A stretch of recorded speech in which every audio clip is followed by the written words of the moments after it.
اگر آپ کو میری یہ ویڈیو پسند آئے تو like, comment and share, subscribe کرنا مت بھولیے۔ السلام علیکم آڈینس، کیسے ہیں آپ لوگ؟ گمشدہ قافلے کی 27 ایپیسوڈ کے ساتھ میں ہوں آپ کے ساتھ، آپ کے اپنے channel per Urdu novels and poetry. نماز کے دوران انہیں گھوڑے کی ٹاپ سنائی دی۔ گھوڑا چند قدم دور رکا اور وہ نماز سے فارغ ہو کر سوار کی طرف دیکھنے لگے۔ یوسف نے چند قدم آگے بڑھ کر کہا، آ جاؤ اجیت بہن، تم رک کیوں گئی ہو؟ ہم سب تمہارا انتظار کر رہے تھے۔ اجیت گھوڑے سے اتر کر آگے بڑھی اور یوسف نے اس کے ہاتھ سے گھوڑے کی لگام پکڑ لی۔ وہ بولی، ویر جی، مجھے اپنے گاؤں پہنچتے ہی آپ کا معلوم ہوا تو آپ کے گھر کی طرف بھاگی۔ وہاں سے پردیسی درختوں کی طرف جا رہی تھی تو دور سے آپ نظر آ گئے۔ اگر مجھے معلوم ہوتا کہ آپ کے مہمان آ رہے ہیں تو میں ایک دن کے لیے بھی گھر سے باہر نہ جاتی۔ بابا جگت سنگھ بھی میرے ساتھ آنا چاہتے تھے لیکن وہ بہت تھکے ہوئے تھے۔ پھر اس نے آگے بڑھ کر باری باری بلقیس، صفیہ، عبدالعزیز، نصیر الدین کو سر جھکا کر سلام کیا۔ امینہ اور خالدہ سے گلے ملی، نسرین کو غور سے دیکھا اور اپنے ساتھ چمٹا لیا۔ چند ثانیے فہمیدہ کی طرف دیکھتی رہی اور پھر اس کا ہاتھ پکڑ کر چومنے کے بعد بے اختیار اس کے ساتھ چمٹ گئی اور بولی، شہزادی جی، میں سوچا کرتی تھی آپ بہت ہی خوبصورت ہوں گی، لیکن اب میں سوچتی ہوں کہ دنیا میں کسی شہزادی کا چہرہ آپ کے ہاتھوں جیسا بھی نہیں ہوگا۔ فہمیدہ نے شرما کر کہا، بہن، میرا خیال ہے یوسف صاحب کی بہن۔ اجیت کور نے کچھ سوچ کر کہا، اچھے لوگوں سے منہ سے ہمیشہ اچھی باتیں نکلتی ہیں۔ اگر آپ منگل سنگھ کی بیوی کو ایک دفعہ دیکھ کر اس کی شکل بہت اچھی ہے اور آنکھیں بھی خوبصورت ہیں تو ساری عمر آپ کا یہ احسان نہیں بھولے گی۔ میں کل پیغام بھیجوں گی تو وہ فوراً آئے گی، اور اگر آج ویر جی اجازت دیں تو میں آپ سے بہت سی باتیں کرنا چاہتی ہوں، یہاں تک کہ آپ تھک جائیں۔ نہیں بہن اجیت، یہ کیسے ہو سکتا ہے کہ اپنے بھائی سے پوچھوں؟ مجھے تم سے ملنے کا شوق تھا۔ اجیت نے یوسف کی طرف متوجہ ہو کر کہا، ویر جی، میں گھر کہہ کر آئی ہوں کہ میں رات چچی کے پاس رہوں گی۔ میں نے بابا جگت سنگھ کو بھی کہہ دیا تھا کہ میری شہزادی بہنیں آئی ہوئی ہیں۔ وہ کہتے تھے کہ میں تمہارے ویر جی کو دیکھنے آؤں گا۔ اب میں گھوڑی گھر پہنچا کر آپ سے پہلے آپ کے گاؤں پہنچ جاؤں گی۔ وہ کہتے تھے کہ میں تمہارے ویر جی کو دیکھنے آؤں گا۔ اب میں گھوڑی گھر پہنچا کر آپ سے پہلے اپنے گاؤں پہنچ جاؤں گی۔ اجیت کور گھوڑی کی لگام پکڑ کر اس پر سوار ہونے لگی تو یوسف نے کہا، اجیت، اتنے لمبے سفر کے بعد تمہیں اس بات کا یقین ہو جانا چاہیے کہ گھوڑی کو چھوڑ دو گی تو یہ سیدھی گھر جائے گی۔ اجیت کور نے جواب دیا، ویر جی، یہ گھوڑی ابھی تک ہمارے گھر سے اچھی طرح واقف نہیں ہوئی۔ اس دن میں بابا جی کے ساتھ جانے کی تیاری کر رہی تھی کہ سردار منگل سنگھ اور اس کی بیوی آ گئے۔ وہ آپ کی وجہ سے ہم پر بہت مہربان ہیں اور میرا حال پوچھتے رہے اور جب بھی آتے ہیں کوئی نہ کوئی تحفہ لے کر آتے ہیں۔ اس مرتبہ جب انہیں معلوم ہوا کہ بابا جی کے ساتھ جا رہی ہوں تو سردار جی نے میری گھوڑی دیکھ کر کہا، بہن، لمبے سفر پر تم اس کمزور گھوڑی پر تھک جاؤ گی، اس لیے میری گھوڑی لے جاؤ، اس پر آپ کو یہ سفر محسوس بھی نہیں ہوگا۔ میں نے بابا جگت سنگھ کی طرف دیکھا، ان کی مسکراہٹ دیکھ کر سردار منگل سنگھ کی گھوڑی لے جانے پر رضامند ہو گئی۔ اب اگر میں اسے یہاں چھوڑ دوں گی تو سیدھا اس کے گاؤں میں جائے گی اور وہاں سے سارا گاؤں میری تلاش میں چل پڑے گا۔ اچھا جاؤ، لیکن ذرا احتیاط سے چلنا۔ اجیت کور نے گھوڑی کو ایڑ لگا دی اور گھوڑی ہوا سے باتیں کر رہی تھی۔ عبدالعزیز نے کہا، بیٹا، تم نے یہ کیوں نہ کہا تھا کہ ذرا احتیاط سے چلنا؟ اس پر اثر ہوا ہے، وہ بے وقوف زیادہ شوخی میں آ گئی ہے۔ چچا جی، میں تو اس کا عام رفتار ہے، آج تو وہ احتیاط سے جا رہی ہے، ورنہ تاریکی میں بھی وہ گھوڑے کی سر پر دوڑا کرتی ہے۔ بھائی جان، اسے ڈر نہیں لگتا؟ نسرین نے پوچھا۔ مینا بولی، وہ شہزادی نسرین کے بھائی کے سوا کسی سے نہیں ڈرتی۔ بلقیس بولی، بیٹی، آپ غلط کہتی ہیں، میں نہیں سمجھتی کہ یوسف کو کسی لڑکی پر غصہ آتا ہوگا۔ چچا جی، انہیں غصے میں آنے کی ضرورت ہی نہیں پڑتی، لڑکیاں انہیں دیکھ کر ویسے ہی سہم جاتی ہیں۔ اپا امینا، آپ بھی کہیں سہم جایا کرتی تھی؟ فہمیدہ نے دبی زبان سے پوچھا۔ امینا نے جواب دیا، کیوں نہیں، جب وہ ہنستے ہنستے اچانک خاموش ہو جایا کرتے، باتیں کرتے کرتے منہ پھیر لیا کرتے تھے تو میں سمجھ لیتی تھی کہ مجھ سے کوئی غلط بات ہو گئی ہے۔ فہمیدہ نے کھانا کھایا، نماز پڑھی اور کتاب اٹھا کر بالائی منزل کے ایک کمرہ میں سیب کی روشنی میں لیمپ کی روشنی کے سامنے کرسی پر بیٹھ گئی۔ اچانک اسے نسرین اور اجیت کی آواز میں سنائی دی۔ نسرین کہہ رہی تھی، بھائی جان بہت فکر مند تھے، اگر آپ نہ آتی تو آپ کا پتہ کرنے کے لیے کسی کو آپ کے گاؤں بھیجنے والے تھے۔ بہن فہمیدہ سو تو نہیں گئی؟ اجیت نے پوچھا۔ نہیں جی، جب تک کوئی آپ کے گاؤں میں جا کر آپ کی خیریت کی خبر نہ لاتا وہ کیسے سو سکتی تھی؟ جب وہ پریشان ہوئی ہے تو تنہائی میں بیٹھ کر دعا کیا کرتی ہے۔ فہمیدہ نے کتاب میز پر رکھ کر آواز دی، بہن اجیت، آ جاؤ، میں تمہارا انتظار کر رہی تھی۔ اجیت آگے بڑھی اور فہمیدہ کے سامنے دوسری کرسی پر بیٹھ گئی اور نسرین نے مخاطب ہو کر کہا شہزادی نسرین جی، میں تمہاری آپا جی سے بہت سی ضروری باتیں کرنا چاہتی ہوں اور دوسروں کے سامنے میری زبان نہیں کھلا کرتی۔ تم مجھ پر مہربانی کرو اور نیچے سے اوپر کسی کو نہ آنے دو، کیونکہ صبح میں گاؤں چلی جاؤں گی اور اس کے بعد مجھے گھر سے نکلنے کا کوئی موقع نہیں ملے گا۔ نسرین نے کہا، آپ اطمینان سے باتیں کریں، نیچے بہت سی عورتیں جمع ہیں اور وہ کافی دیر تک باتیں کریں گی۔ میں کسی کو اوپر نہیں آنے دوں گی۔ پھر بھی اچھا ہوگا کہ آپ اس طرف کنڈی لگا لیں تاکہ جو اوپر آئے وہ واپس چلا جائے۔ اجیت کور بولی، مجھے اب پتہ چلا ہے کہ بھائی جان بلا وجہ ننھی شہزادی کی تعریف نہیں کرتے۔ میں جو باتیں کروں گی وہ آپا جی آپ کو بتا دیں گی۔ جی، یہ تو آپ نہ کہتی تو مجھے بتا دیتی۔ نسرین باہر نکل گئی۔ اجیت نے اٹھ کر دروازے کی کنڈی لگا لی اور خاموشی سے فہمیدہ کی طرف دیکھنے لگی۔ فہمیدہ بولی، اچھا بہن شروع کرو، کون سی باتیں ہیں؟ اجیت کور نے کہا، بہن مجھے ڈر ہے کہ آپ کو غصہ نہ آ جائے، کیونکہ میرا پہلا سوال ایسا ہے جس پر آپ خوش بھی ہو سکتی ہیں اور آپ کو بہت غصہ بھی آ سکتا ہے۔ اگر غصہ آ جائے تو بھگوان کے لیے دل میں نہ رکھیں، ایک ہاتھ سے میرے سر کے بال پکڑ لیں اور دوسرے ہاتھ سے میرے منہ پر زور زور سے تھپڑ لگائیں، پھر میں اف تک نہیں کروں گی۔ فہمیدہ نے پیار سے اس کے منہ پر ہاتھ پھیرتے ہوئے کہا، میں ان ہاتھوں سے یوسف کے منہ بولی بہن کے منہ پر کیسے تھپڑ مار سکتی ہوں؟ اجیت کور نے دونوں ہاتھوں سے اس کا ہاتھ پکڑ لیا۔ بہن میں ویر جی کو ایک دیوتا سمجھتی ہوں، اس لیے اس کی ایک دیوی کا خیال ہمیشہ میرے دل میں رہا ہے جسے دیکھ کر اس کے پاؤں چومنے کو جی چاہے۔ جب میں نے سنا تھا کہ کوئی شہزادی یہاں آئی ہوئی ہے تو میں دعا کیا کرتی تھی کہ ایسی شہزادی تو میری بھابھی ہونی چاہیے۔ اگر اب مجھے یہ بتا دیں کہ آپ وہی بھابھی ہیں جس کا مجھے انتظار تھا تو یہ احسان کبھی نہیں بھولوں گی۔ اجیت نے ایک بار پھر فہمیدہ کا چہرہ غور سے دیکھا اور اس کا ہاتھ پکڑ کر ہونٹوں سے لگایا اور دوبارہ سر اٹھا کر اس کی طرف دیکھنے لگی۔ فہمیدہ نے مسکراتے ہوئے کہا، دوسرا ہاتھ اس کے گردن میں ڈال دیا۔ اجیت بولی، میری پیاری بھابھی، میرا دل چاہتا ہے کہ آسمان کے تارے نوچ کر آپ کے قدموں میں ڈھیر کر دوں۔ فہمیدہ نے اس کے سر پر ہاتھ پھیرتے ہوئے کہا، دیکھو تمہاری بھائی کوئی بھی ہو تو مجھ سے ضرور پیار کرتی۔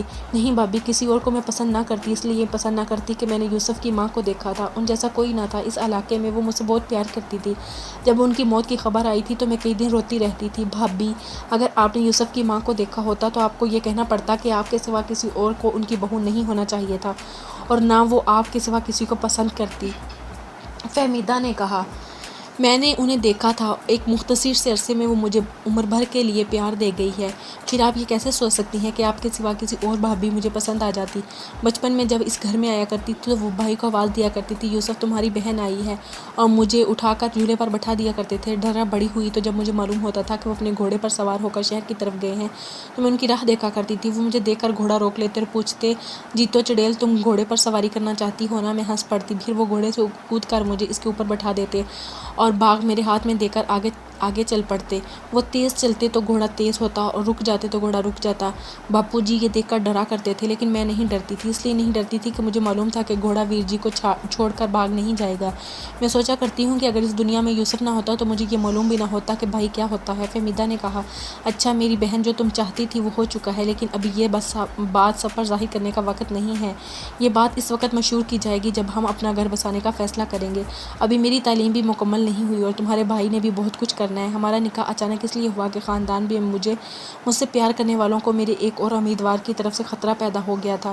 بھابھی جی، یہ جیسے آپ نکاح کہتی ہیں اسے ہم بیاہ کہتے ہیں۔ یہ مجھے معلوم ہے کہ آج کل پڑھی لکھی لڑکیاں ڈھولیوں میں بیٹھ کر نہیں آتی، اور یہ بھی تو ہو سکتا ہے نا کہ بیاہ آج ہو جائے اور ڈھولی چند مہینوں بعد آ جائے۔ آپ کا مطلب یہی نا کہ آپ نے خاوند اور بیوی کی طرح گھر بسانے کا فیصلہ نہیں کیا؟ فہمیدہ نے کہا، ہاں بہن، تم سب سمجھ گئی ہو، اور تمہارا بھائی اس دنیا میں بڑے کام کرنا چاہتا ہے اور مجھے یہ محسوس کرتا ہے کہ جب گھر کی ذمہ داریاں سر پر آ پڑیں گی تو کچھ نہیں کر سکے گا۔ بھابھی جی، وہ بہت جلد سمجھ جائے گا اور آپ کے ساتھ وہ زیادہ بڑے کام کر سکے گا اور گھر کی ذمہ داریاں اٹھاتے ہوئے اسے آرام ملے گا۔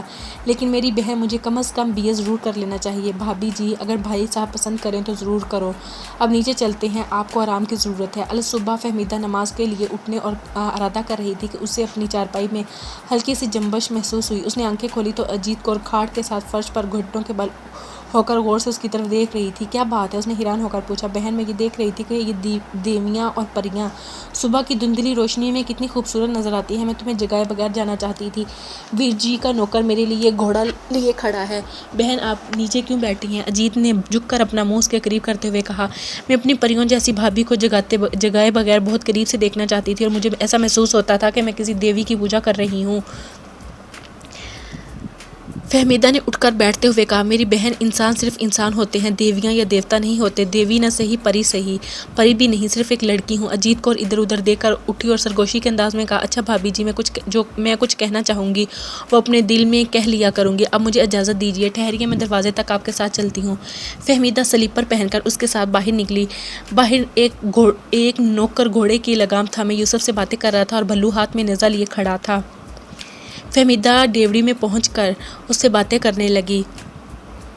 بھلو نے جھک کر سلام کیا اور یوسف نے کہا، یہ بھلو ہے اور باڈی گارڈ کی حیثیت سے اجیت کور کے ساتھ جا رہا ہے۔ آؤ اجیت، اب جلدی کرو۔ بہادر سنگھ رات کے وقت میرے ساتھ آیا تھا، میں نے وہ خوبصورت پستول اور لائسنس جس کا وعدہ چچی بلقیس نے کیا تھا اس کے سپرد کر دیا ہے۔ چچا عبدالعزیز اس کے ساتھ 500 گولیاں بھی لے آئے تھے تاکہ تم نشانہ بازی کی طرح اچھی مشق کر سکو۔ اسے تاکید کی گئی ہے کہ شادی سے فارغ ہونے کے بعد وہ تمہیں نشانہ بازی کی خوب مشق کروائے، لیکن ان دنوں تمہیں اسے ہاتھ نہیں لگانا چاہیے۔ اجیت کور نے گھوڑے پر سوار ہو کر کہا، ویر جی، جو بات آپ نے مجھے نہیں بتائی تھی وہ میں نے ان سے پوچھ لی ہے، مجھے ساری رات خوشی سے نیند نہیں آئی۔ یوسف نے مسکراتے ہوئے نوکر سے کہا، دیکھو، جب تک اجیت بی بی گھوڑے پر سوار ہیں تم نے گھوڑے کی باگ نہیں چھوڑنا اور انہیں حویلی میں جا کر اتارنا، کہیں ایسا نہ ہو کہ خوشی میں یہ گھوڑا بھگانا شروع کر دے۔ اجیت بولی، ویر جی، آپ کو مجھ پر دوسروں سے زیادہ اعتبار کرنا چاہیے، لیکن پھر اچانک یوسف کی طرف مڑ کر دیکھتے ہوئے بولی، ویر جی ذرا ٹھہرنا، میں آپ کو دیکھ کر بہت سی باتیں بھول جایا کرتی ہوں۔ آج 3-4 بجے کے قریب بابا جگت سنگھ آپ سے ملنے آئیں گے، وہ کہتے تھے کہ میں کسی جگہ علیحدہ بیٹھ کر تمہارے ویر جی سے باتیں کرنا چاہتا ہوں۔ میں نے انہیں بتایا کہ آپ اپنے دوست منظور صاحب کے ساتھ ایک بہت لمبے دورے پر جا رہے ہیں، تو انہوں نے کہا تھا کہ اپنے ویر جی سے کہہ دینا کہ منظور کو بھی لے آئے۔ دیکھو بہن، اسے کہنا کہ وہ تکلیف نہ کرے، ہم خود آ جائیں گے اور وہاں کسی جگہ بیٹھ کر باتیں کر لیں گے۔ اپنے گاؤں میں جہاں بھی ہم بیٹھیں گے لوگ ضرور اکٹھے ہو جائیں گے، وہاں ہم پرانی نہر کے کنارے کسی جگہ بیٹھ جائیں گے۔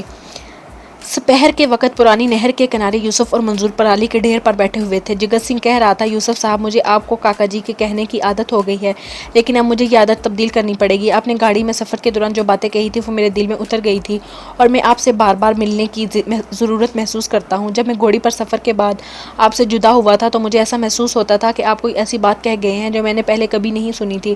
ہو سکتا ہے یہ خیال پہلے بھی مجھے کبھی آیا ہو، لیکن آپ نے جو چند لفظ کہے تھے وہ میرے دل میں اتر گئے تھے، اور جب بھی ملک کے بدلتے ہوئے حالات کے متعلق سوچتا تھا تو مجھے ایسا محسوس ہوتا تھا کہ آپ نے میرے سکھ بھائیوں کے متعلق جو خدشہ ظاہر کیا تھا وہ ایک حقیقت بن کر سامنے آیا ہے۔ ہماری سب سے بڑی بدقسمتی یہ ہے کہ ہندو جب مسلمان کے ساتھ تھوڑی سی دشمنی ظاہر کرتا ہے تو ہم ان کے پورے دشمن بن کر آگے نکل آتے ہیں۔ بنیا کہتا ہے کہ ہم ہندوستان تقسیم نہیں ہونے دیں گے اور پاکستان نہیں بننے دیں گے۔ جب ہمارے سکھ لیڈروں کے کان میں یہ کہہ دیتے ہیں کہ ہم تمہارے خالصتان کے حامی ہیں، لیکن یہ اسی صورت میں ممکن ہے کہ تم ہمارے ساتھ مل کر پاکستان کی مخالفت کرو، تو ہم بھی ملک کی تقسیم کے خلاف وہی نعرے لگاتے ہیں جو کانگریس کے پلیٹ فارم سے سنے جاتے ہیں۔ یوسف صاحب، ہندو ایک تیر دوشکار ماننا چاہتا ہے، وہ پاکستان کا راستہ روکنے کے لیے سکھوں کی کرپانیں مسلمانوں کے خلاف استعمال کرنا چاہتا ہے۔ اسے یہ نظر آتا ہے کہ اگر وسیع پیمانے پر خون خرابے سے وہ قیام پاکستان کو روک نہ سکے تو بھی مسلمانوں کے لیے اتنے مسائل پیدا کر دیں گے کہ ان کے لیے سنبھلنا مشکل ہو جائے گا۔ یہ ایک بہت بڑا فائدہ ہندوؤں کو اس لیے ہوگا کہ سکھ مسلمانوں سے دائمی دشمنی بدل لینے کے بعد ان کے لیے خطرے کا باعث نہیں رہیں گے۔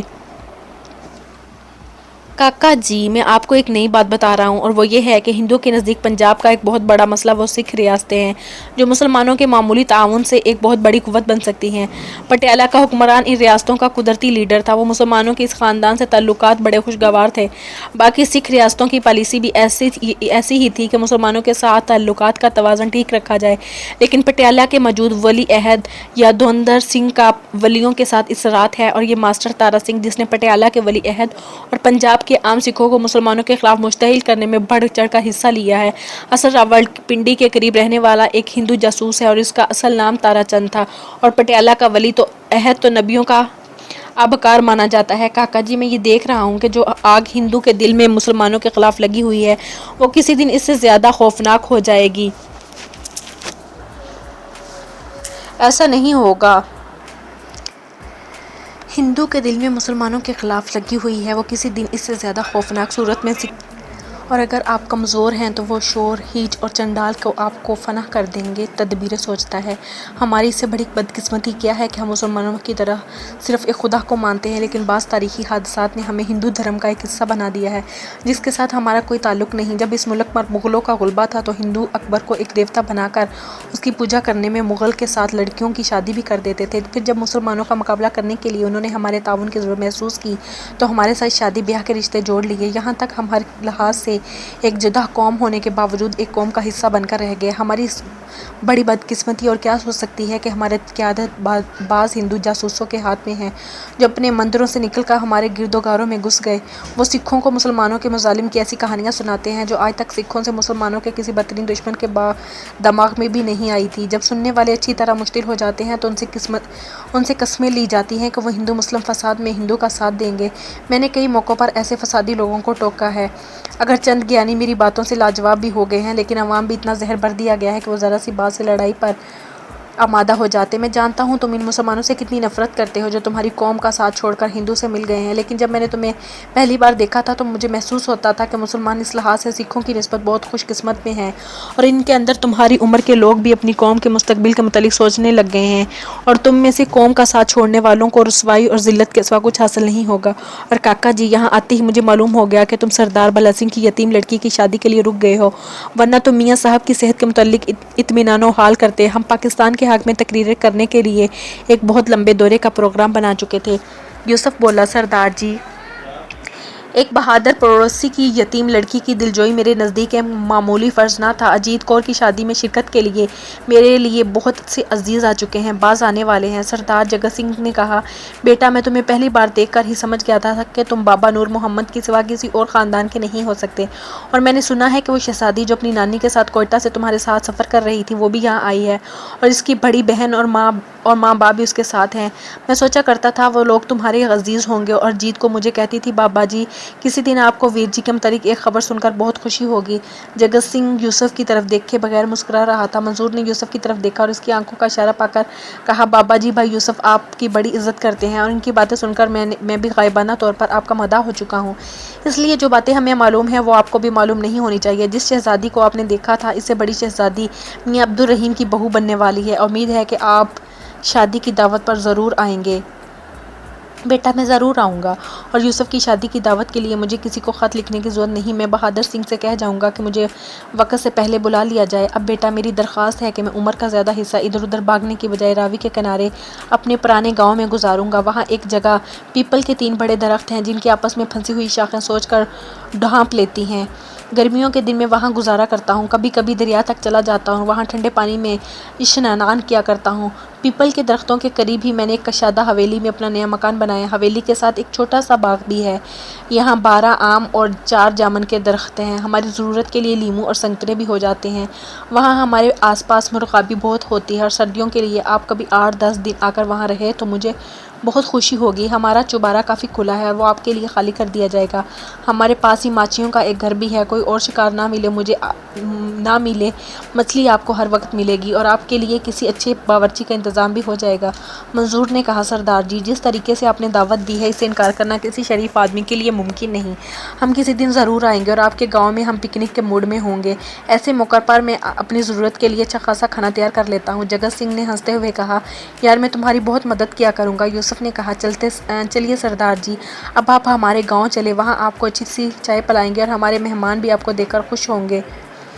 جگت سنگھ نے اٹھتے ہوئے کہا، وہ بزرگ خاتون بھی ان کے ساتھ آئی ہیں جنہیں تم ماں جی کہتے تھے؟ جی نہیں، لیکن ہماری ننھی شہزادی آپ کو دیکھ کر بہت خوش ہوگی۔ اتوار کے روز سپہر کے وقت اجیت کور کی بارات گاؤں سے رخصت ہو گئی تھی۔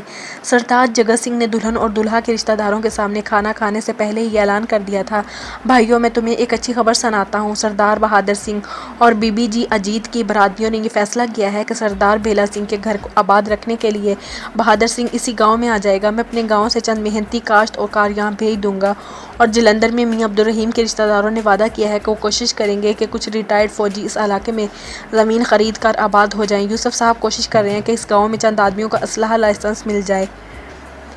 ایک اچھا پڑوسی بھی بھگوان کی کرپا سے ملتا ہے۔ آپ کو شکر کرنا چاہیے کہ آپ میاں عبدالرحیم کے گاؤں کے لوگوں کے پڑوسی ہیں۔ گھر سے رخصت ہوتے وقت جیت کور کے وہ آنسو نہیں جنہیں وہ بڑی مشکل سے ضبط کر رہی تھی، فہمیدہ کو گلے لگاتے ہوئے بے اختیار بہہ نکلے اور وہ اپنی سسکیاں ضبط کرتے ہوئے سرگوشی کے انداز میں کہہ رہی تھی، بھابی جی، ویر جی نے مجھے رونے سے منع کیا تھا، اس لیے میں نے بڑی مشکل سے آنسو روک رکھے تھے۔ آپ وعدہ کریں کہ میرے واپس آنے تک آپ نہیں جائیں گی۔ میں آپ سے جی بھر کر باتیں کرنا چاہتی ہوں۔ اجیت بہن، ہم تو کل جانے کا فیصلہ کر چکے تھے۔ نہیں بہن، بھگوان کے لیے نہ جائیے، میں پرسوں سورج نکلتے ہی آپ کے پاس پہنچ جاؤں گی اور سورج ڈوبنے تک آپ کو دیکھتی رہوں گی۔ بھابی، اگر کہوں تو میں ان سب کے سامنے ہاتھ جوڑ دیتی ہوں۔ فہمیدہ بولی، یوسف صاحب کی بہن کو ہاتھ جوڑنے کی ضرورت نہیں، میں نہیں جاؤں گی۔ ایک ثانیہ کے لیے اجیت کور کا چہرہ خوشی سے چمک اٹھا اور وہ بولی، بھائی، کاش یہ سب ویر جی میری آنکھوں سے دیکھ سکتے کہ آپ مسکراتی ہوئی کتنی اچھی لگتی ہیں۔ اچھا مجھے چھوڑ دو، یہاں اتنی عورتیں ہیں، ہمیں دیکھ کر پریشان ہو رہی ہوں گی۔ اجیت کور جب گھر سے نکل کر ڈولی کی طرف بڑھی تو دائیں طرف اس کی ایک پھوپھی زاد بہن اور بائیں طرف ایک پھوپھی زاد بھائی اسے سہارا دیے ہوئے تھے۔ ڈولی میں بیٹھتے ہوئے وہ چیخیں مارنے کی بجائے ہولے ہولے سسکیاں لے رہی تھی۔ گاؤں کی حدود سے آگے ایک کار کے گرد چند معززین کھڑے تھے۔ ڈولی کے ساتھ بہادر سنگھ اور اجیت کی کار پھوپھی زاد پیدل چل رہا تھا۔ یوسف اور جگت سنگھ اگلی سیٹ سے اترے اور انہوں نے پچھلی سیٹ کے دروازے کھول دیے۔ اجیت کور نے بھرائی ہوئی آواز میں ویر جی کہہ کر دونوں ہاتھوں سے اس کا بازو پکڑ لیا۔